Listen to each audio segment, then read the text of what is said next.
Hey, hope you're doing well. I just wanted to take 3 to 5 minutes and show you what app I use for metering all of my film photos. So if you're using a camera like this, the Mamiya RB67, it doesn't have a light meter built into it. If you're not familiar with light metering in film photography, light metering is essentially just getting a reading of what your settings need to be in order to get a proper exposure on your photo. And new digital cameras have this all built in, but a lot of these older film cameras don't. So you have to do it externally, either using an external light meter or sometimes an app on your phone. So I just use this app called Light Meter. It's LGHTMTR, a little abbreviated there. So basically on this app, it's gonna give you 3 readings. It's gonna give you your ISO, your f-stop, and then your shutter speed. And then it's gonna have a little option down here at the bottom that says take a reading. So you're just gonna hit that take a reading button. It's gonna pull up your camera, and then you're just gonna point, and you're going to tap on the screen wherever it is you want to take the reading at. So this app is pretty basic. It doesn't really do anything like zone metering or anything like that. You can make it work on here, but this really just does spot metering. So you're basically just pointing it at like your middle gray point. That's what I do, either the shadow area or your middle grays.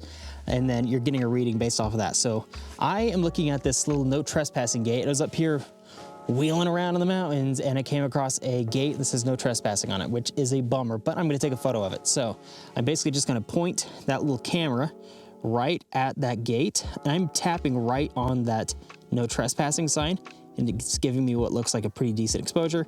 And then I'm hitting the little capture button there at the middle, or the bottom middle, and then it gives me my readings. So I have, again, my aperture, f-stop, or excuse me, my aperture, shutter speed, and ISO. And then right now I'm shooting on portrait 400, so I'm gonna keep my ISO locked at 400 speed ISO. There's a little like lock button there, you can hit that and it'll keep that ISO locked in. That's what I always do. And then I will scroll until it gives me a reading that matches what what would be proper for this scene. So for example, on this camera, I don't have the capability of going higher than 400 shutter speed. So I'm probably just gonna max it out at 400 shutter speed. And then I'm going to, actually, you know what? I'm gonna go down a little bit. So I'm gonna go to 250, and it's gonna give me a shutter speed of 250, f-stop of 11, and then ISO 400. And it's as simple as that. I basically just change all the settings on my camera. So I've got shutter speed of 250, f-stop of 11, ISO 400 speed in the film. Then I'm done with the app. I can take the dark slide out of my camera there, and I can aim.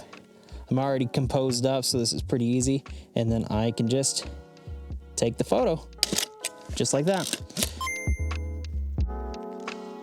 Again, that app is just called Light Meter, LGHTMTR. I'll put a little picture of the icon up there. There's a couple light metering apps. This is my favorite just because it's the most basic, and I've literally never missed exposure with it. And it beats paying, 100, 200, 300 bucks on a other light meter. Those other light meters are better. And if you want to spend the money, by all means, go do that. But if you're looking for something that's free, that's a good option. So anyways, thank you so much for watching. Bye.